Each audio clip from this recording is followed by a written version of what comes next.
Páscoa é assim, em uma definição geral, é passagem. E eu vou ler aqui o texto de Êxodo capítulo 12, a partir do verso 21, sobre esta passagem. Chamou, pois, Moisés todos os anciãos de Israel e lhe disse: Escolhei e tomai cordeiros segundo as vossas famílias, e imolai a Páscoa. Tomai um molho de sopo, molhai-o no sangue que estiver na bacia, e marcai a verga da porta e suas ombreiras com o sangue que estiver na bacia. Nenhum de vós saia da porta da sua casa até pela manhã. Porque o Senhor passará para ferir os egípcios. Quando vir, porém, o sangue na verga da porta e em ambas as obreiras, passará o Senhor aquela porta e não permitirá ao destruidor que entre em vossas casas para vos ferir. Eu li Êxodo 12, versos 21 a 23. Pois bem, a Páscoa é passagem. Passagem é porque está falando dessa passagem do anjo do Senhor sobre a terra do Egito, no tempo em que eles estavam em escravidão lá na terra do Egito e que foram até libertados. Então eles saíram do Egito. De uma certa forma também temos que considerar que a Páscoa ela tem, vamos dizer, ela é tridimensional. Existe a Páscoa dos judeus, existe a Páscoa cristã e também a Páscoa contemporânea, que é revestida de muito folclore. Mas referindo-se propriamente à Páscoa dos judeus, é um fato histórico que se deu na história hebraica, quando os judeus estavam em escravidão na terra do Egito, mas que tem também a sua representação simbólica e profética. É bom salientar que foi exatamente uma figura da futura Páscoa que viria através de nosso Senhor e Salvador Jesus Cristo. Lembrando até que foi num jantar de Páscoa que ele estabeleceu ou instituiu a ceia do Senhor junto com os seus discípulos. Ao tratar sobre a Páscoa, vamos considerar um pouco em que ela consistia. Ela consistia, de acordo com Êxodo 12, na morte de um cordeiro. E o perfil do cordeiro seria dessa forma: o cordeiro será sem defeito, macho, de 1 ano, podereis tomar um cordeiro ou um cabrito. Seria um cordeiro perfeito, ele seria macho e ele teria de ter 1 ano. E ainda mais, esse cordeiro iria passar 4 dias em observação para saber se constatava nele algum problema de doença ou algum defeito físico. Se não, então estaria apto para ser imolado como o cordeiro da Páscoa. E aí nós vemos que as famílias se reuniam para comer esse cordeiro, de acordo com o número de pessoas, então, que dava para o cordeiro. Se as pessoas não dessem conta de comer o cordeiro, chamava a família vizinha para ajudar. Esse cordeiro teria que ser consumido na mesma noite, não podia ficar até pela manhã, nada. Ele seria assado no fogo e era comido com pães asmos e ervas amargas. O pão asmo é o pão sem fermento, e a erva amarga lembrava a escravidão que o povo teve na terra do Egito, aqueles 400 anos que lá eles passaram em situação um tanto difícil, mas que Deus os libertou. Então a Páscoa ela tem seu aspecto simbólico, porque esse cordeiro ele muito fala acerca da pessoa do nosso Senhor Jesus, e não deixa de ser então um aspecto também profético. O Novo Testamento fala sobre esse assunto e ele traz a seguinte declaração acerca de Jesus Cristo. 1 Coríntios, capítulo número 5 e o verso de número 7, eu lerei para nossos telespectadores. Aqui se lê da seguinte forma, capítulo 5, verso 7. Lançai fora o velho fermento, para que sejais nova massa, como sois de fato sem fermento, pois também Cristo, nosso Cordeiro Pascal, foi imolado. Então, assim como a Páscoa era o pão sem fermento, estava aqui recomendando o apóstolo São Paulo sobre a igreja de Corinto para lançar fora o velho fermento, aqui no caso o pecado, pessoas que estavam com sérios problemas dentro da igreja. E então, para que sejais nova massa, e disse: Cristo, nosso Cordeiro Pascal, ele foi imolado.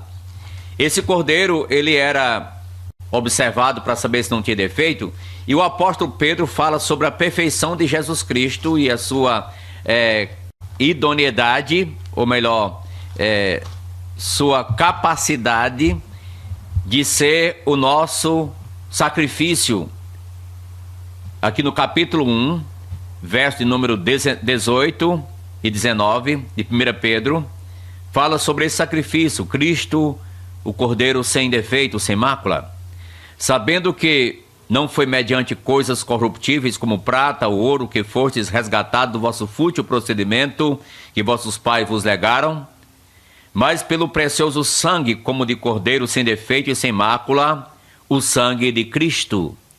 Notem que Jesus Cristo teve uma vida santa, perfeita, ele nasceu sem intervenção do homem, diretamente por obra e graça do Espírito Santo, através da Virgem Maria, e assim ele pôde se apresentar a Deus e ser oferecido como Cordeiro que pode tirar o pecado do mundo. Por esta razão, João Batista, quando via Jesus chegar, aponta para Jesus, mostrando aos seus discípulos: eis o Cordeiro de Deus que tira o pecado do mundo. Está em João capítulo 1, verso de número 29. Bom, sendo que Páscoa é passagem, lembramos que o anjo do Senhor, ele passou a meia-noite sobre a terra do Egito. E as casas que não estavam marcadas devidamente com sangue, e que as pessoas estavam todas dentro delas, essas casas foram poupadas completamente, porque os judeus obedeceram a Deus, molhando a parte de cima da porta e a viga, e molhando os umbrais.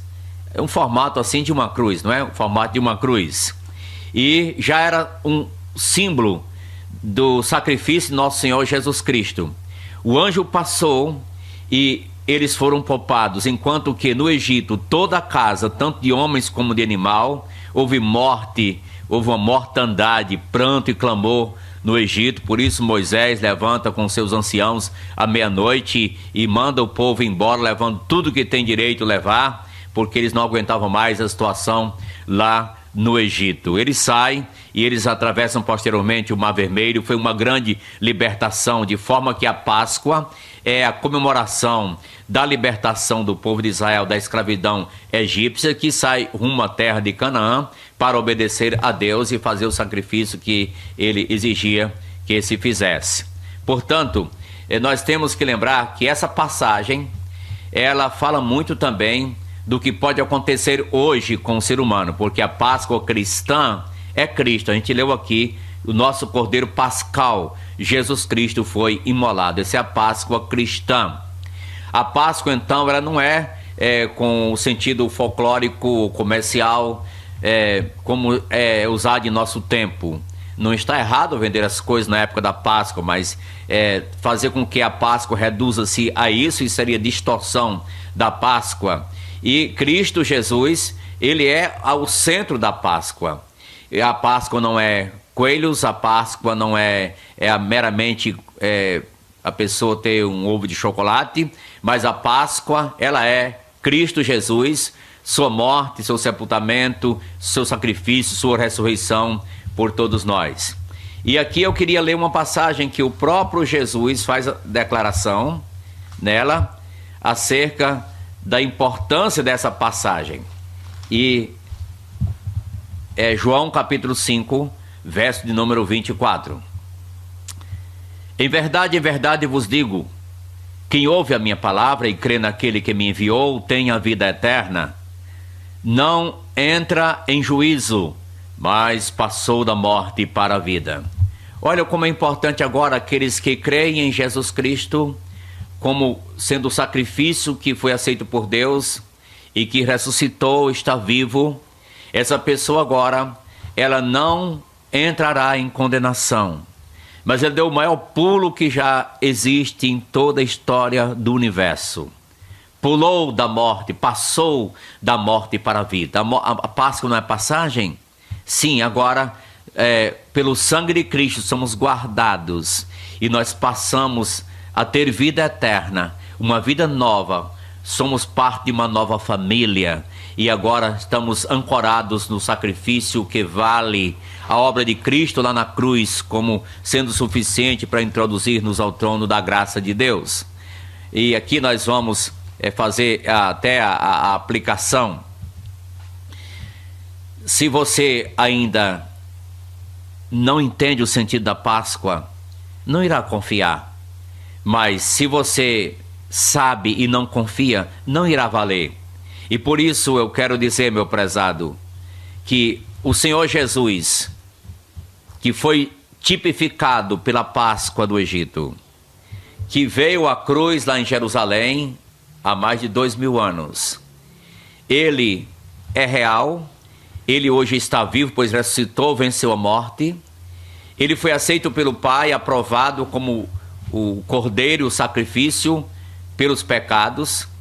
Ele escolheu 12 homens para testemunhar essa realidade, e esses homens lançaram os fundamentos para a igreja de Jesus Cristo, e ela foi inaugurada. Hoje essa igreja tem uma missão de proclamar esta mensagem a todo mundo e a toda criatura, e queremos dizer que se você confiar verdadeiramente em Jesus Cristo, transferir sua confiança para Ele, você não somente estará entendendo a Páscoa, mas estará desfrutando dos benefícios do que ela significa para cada pessoa hoje e vivenciando essa nova realidade de vida em nosso Senhor Jesus Cristo. Páscoa é passagem, você pode hoje passar de uma situação para outra. Páscoa é mudança, mudança acontece. Se alguém está em Cristo, ela é uma nova criatura. As coisas velhas passaram, tudo se fez novo. 2 Coríntios 5,17. Então hoje nosso desafio acerca da Páscoa, uma aplicação em nossas vidas, para que cada um possa ter a consciência dessa realidade para a glória e louvor de Deus. Amém?